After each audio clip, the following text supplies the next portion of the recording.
the amount of experiences that would test you, my brother. You know this bill now, you carry the cross and self your back. The cross heavy, bro. It's not heavy, it's not easy.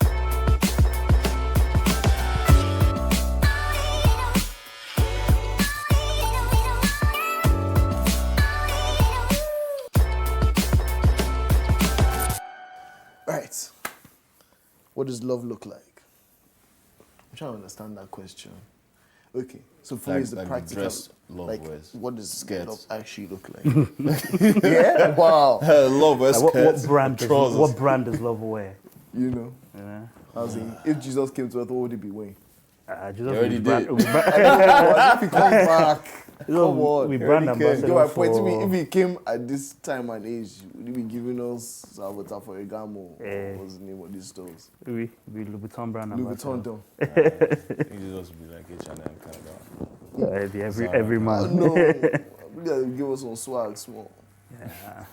But yeah, no. So what does love look like? Like what? Oh man, I think that's too vague and dynamic to just put in a box. So let's talk about it in different ways. Yeah. Let's specify the areas of love. Yeah. Right, what kind of love are we talking is, about? You know, there's the love of a mother to her Right. kids. There's the love of a father to his kids.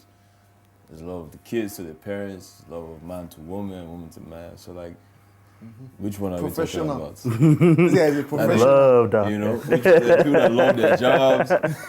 So which one are we talking about? Okay. At the end of Genesis 2, Bible says that Adam and Eve were both naked and in the garden and they had no shame. Yeah.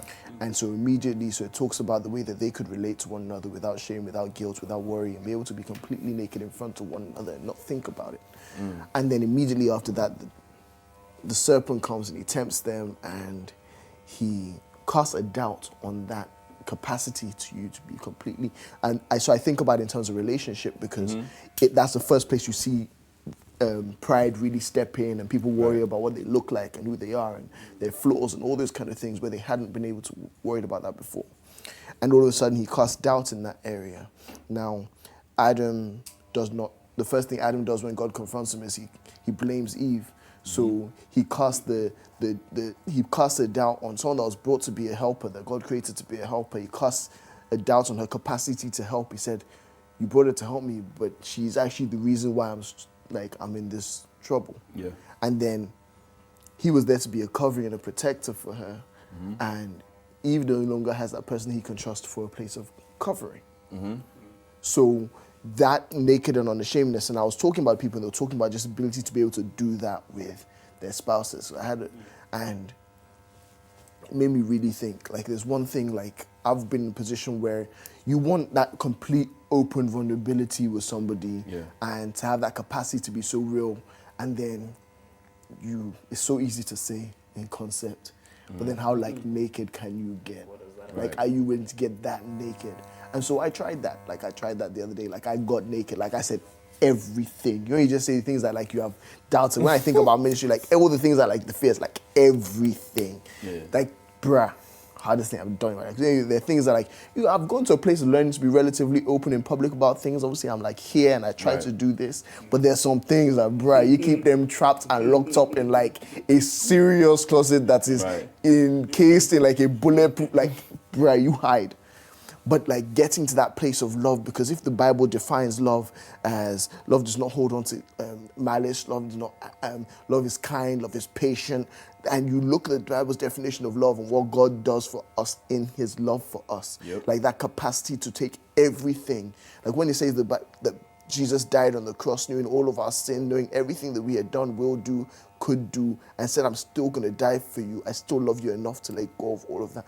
That capacity of love is the standard that he had, and he intended for us in the very beginning, before they ate of the fruit of knowledge, that you can be naked and unashamed, and you can be real, and you will still be received with love, with kindness, with generosity, with patience. People will not hold on to malice and anger in that way. And I was like, bruh, this thing is deep. Yeah. The question is, do we have that capacity? That's the question. Because I mean, it's one thing to. I feel like even with your spouse, it's hard enough to have that level of vulnerability. Especially But like, as a guy. yeah, but then like you as my guy now. Bruh. Do we have that? Like, especially as a guy, it's not Yeah. easy. I think it comes down to, first of all, like being able to have your places you call safe haven. So for example, like me and my guy friends, like we've been friends for a long time. So there's a certain number of them that I know, like it's an open door all day, Yeah. every day. Like no matter as it be, People this that guy know- will buzz me out. know where all the bodies are buried. You know what I'm saying? The same thing with me. I'll buzz this guy and empty myself, and that helps me feel better. It helps me feel better. You know what I'm saying? And it's not a case of just day. Nah, it's like you tell me what's on your mind or whatever you're going through or whatever you want to do, get naked about, and you know that this thing you said to me is going to be, first of all, constructive and therapeutic because I'm going to help you feel better. Yeah. And at the same time, it's not passing this mouth. Yeah. You feel me? So I feel like it starts with that, because for you to be able to get naked, you have to be sure that there's water inside that bathroom to bath. So if I've not tested the tap, you can't enter inside and naked. Yeah. So it's a case of like, do you have trust in whoever you're about to unburden to? I think with trust, because a lot of times it's like you tell me yours, I'll tell you mine, right? But you will have to be the first person to put yourself out there, Right. You know, because I think or at least I believe trust begets trust.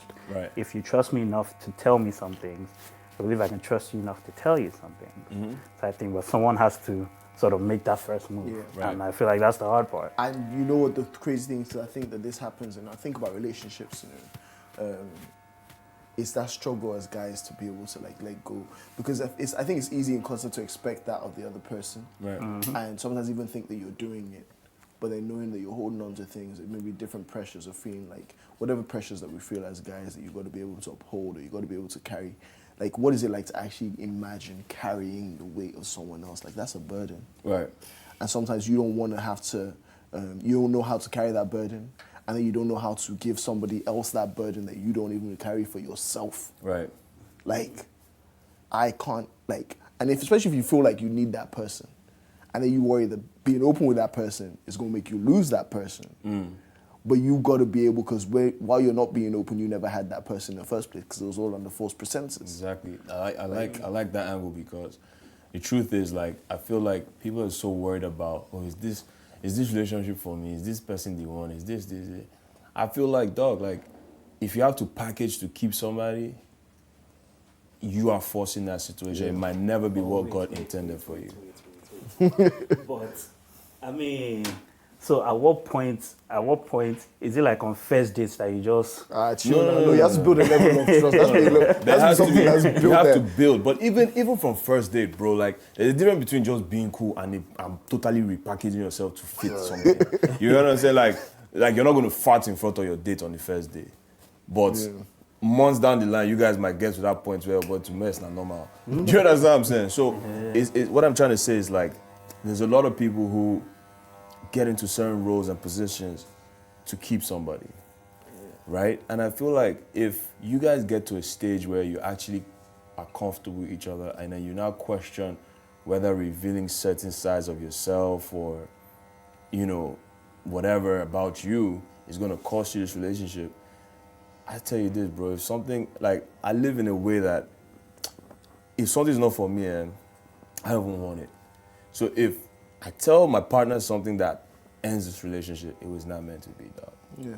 Now, in terms of actually being able to give love, because I think we always talk about how it is, what it is, love looks like in terms of a receptive aspect, but then we've got to be able to give love. Right. And, like, what is the weight or burden, or how easy or hard is it when it's time to actually do forgiving, or to not respond out of self when something negative happens? Because you're saying love, like, is not the good stuff, it's the ugly stuff. Yeah.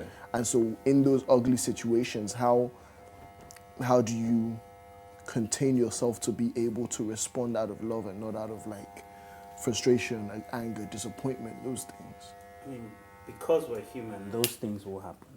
You know, I think love is what you do with it or what it comes from. Because I mean, from time to time, the person you're with might say something that rubs you the wrong way.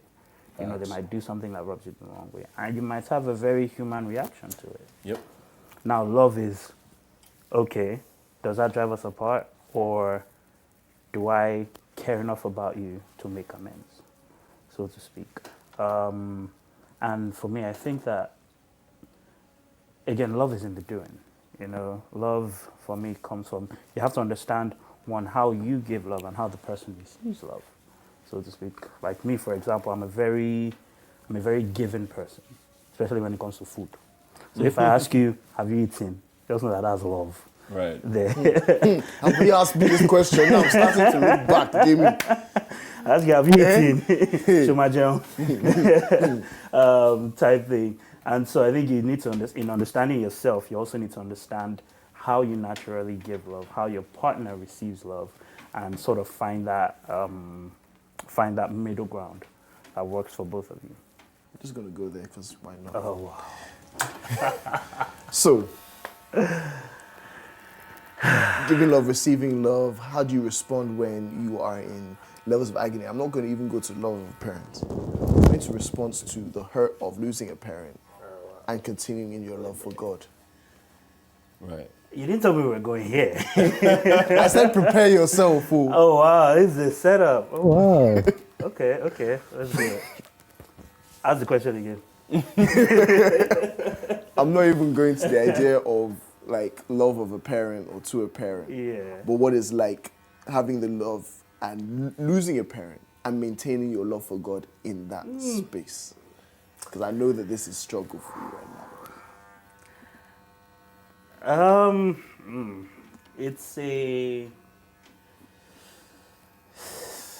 It's something I'm still processing because it's funny you mentioned about telling your parents you love them, because for me I think it's maybe the part of the world we're in. Right. Because I feel like if It's I call my dad and I'm like, I love you, he's like, are you okay? Or what do you want?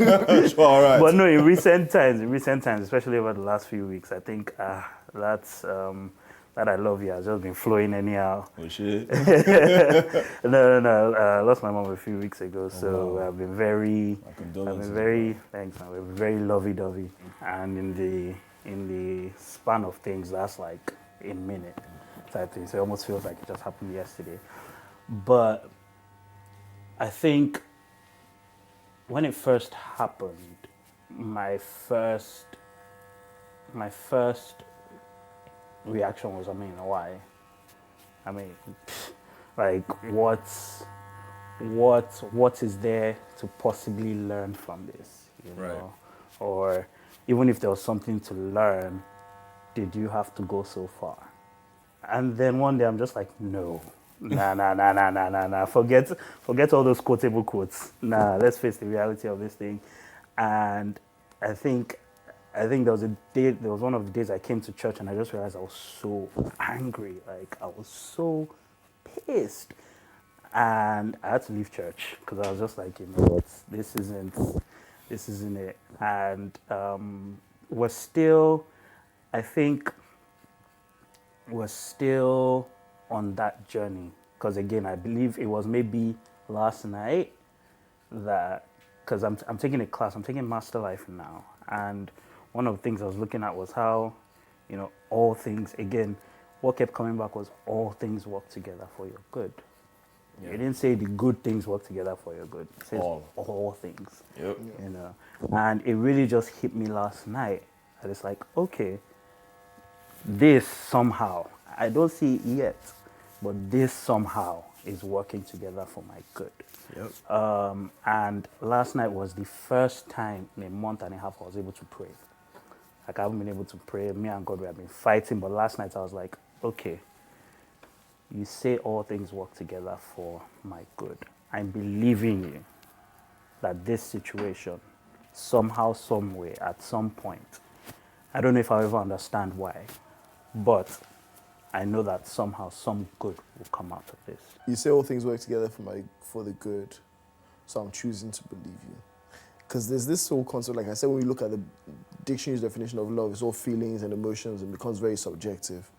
And the Bible's definition of love is action and choice. Yeah.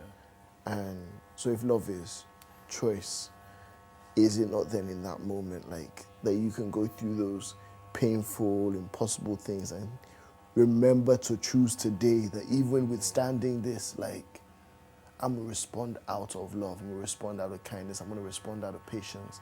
I'm going to try and look over the circumstance and choose love. Like, for me, is that concept of it as choice. Like, what are the choices that you feel like you have to make every day when you're trying to move and live out of love? Man, that's a crazy question. I feel like one of the first things that I tried to wrap my head around when I was getting into an intimate relationship with God was acceptance. And how that has worked for me so far is it has helped me not dwell on things. But as a human being, I still have my own personal struggles with my own personal personality and things I'm trying to overcome.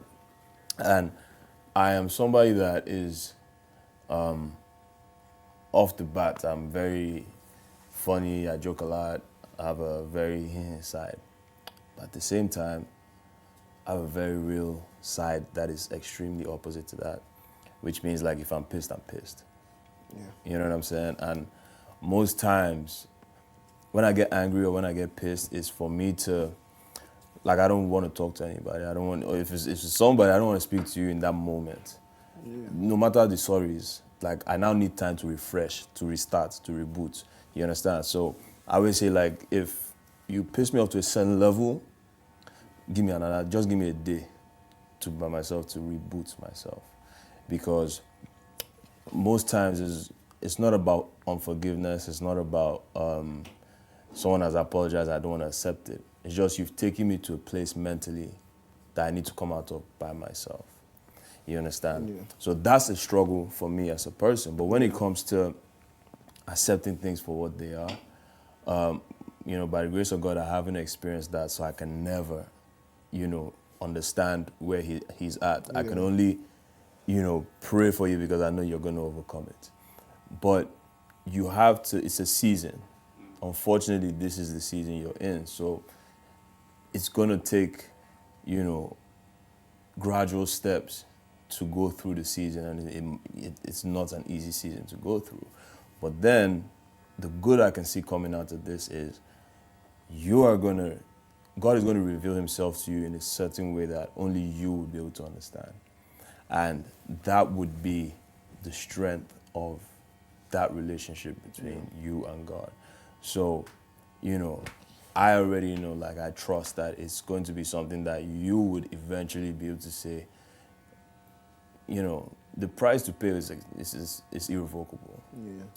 But for your own personal journey, the reward in terms of your bond and the strength you're going to pull out of this situation is going to be something that is very, very, very potential and potent. So back to what you were saying, it's like, for example, let's say relationships now. Forget how sweet your babe looks, forget all those many things.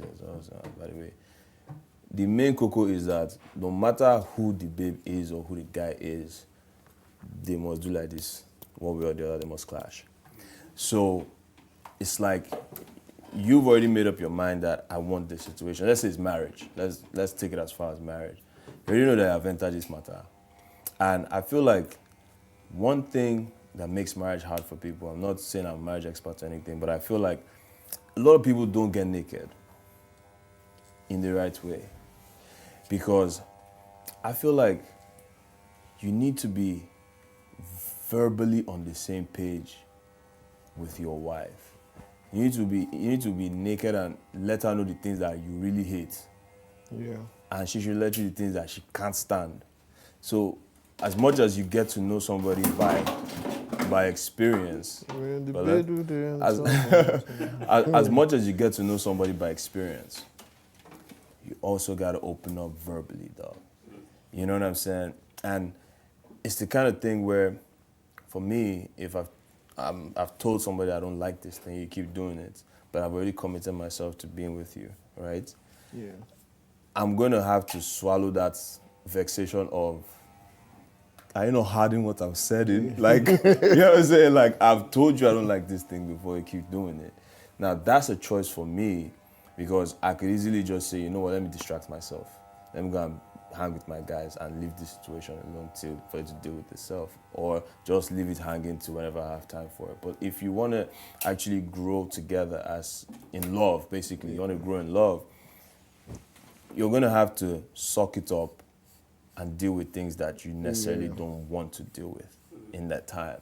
And, you know, I think as man and woman, like, we all operate on different OSs in terms of, like, my outlook to things and your outlook to things. Because women are more emotional, men are more logical thinkers. I know many people watching this are going to argue in the comments, but for what it's worth, like, Tread lightly. yeah, I'm saying, I'm just putting it out there. That's mostly the facts in most situations. So it's like, she is coming from a standpoint of, I did this because of how you made me feel. You are coming, as a man, coming from a standpoint of, don't you understand that I've said I don't like this thing? But then he might be ignoring the fact that he might have done something that triggered her to react a certain way. Do you get? So there's that lack of communication because they're coming from two different spectrums in terms of waiting they worry them for legs. So I think, like, it's just accepting the fact that to love, to grow, you're gonna have to deal with a lot of bad and ugly. You know what I'm saying? Because the good is too easy to fall in love with. You know what I'm saying? It's too easy to love, but, like, it's harder to love when you don't want to love. Somebody said something to me that just hit me on a deep place. Like, sometimes you are the only experience some people have. Or, I mean, if you call yourself a Christian or whatever religion you Bible believe song's in, gonna read. sometimes you are the only experience someone has of your religion or of your tribe. And yeah, you will get burned from time to time. Some people don't know how to receive love, type thing. But I feel like if we all at least tried to make it a habit to approach each other from a place of love or a place of care, at the very least, for your fellow man, and I think we'll solve maybe even up to half of the issues that we have in this country. More than half. That is something that's so profound because even using Lynxxx Gate as your example is like facts on facts. And it comes down to, like, approaching everyone from a place of love is acceptance, because it's acceptance of the numerous amount of BS that you can possibly encounter in a day. You know, like, you've accepted the fact that, you know what, I'm going to be the different person. I'm going to be the one that's going to not react how you expect me to react. And more times than not in this great nation, you fail. Because it's just like, how much endurance can you take as a human being? Like, even as a Christian, like, it got to the, like I said, I'm naked, so no problem. Like, even in church, bro, like, my first 2 years of being a daily church goer, everyday church, there's so much stuff that I was suppressing that I didn't realize. To the day I was like, wait, I'm frustrated. And I was not just frustrated, I was spiritually frustrated. And I was not spiritually frustrated because of anything that had to do with me. It was everything that had to do with other people. And then I realized that I have to save myself. Do you understand? Yeah. I had to figure out how to discharge this feeling. And it's not by prayer.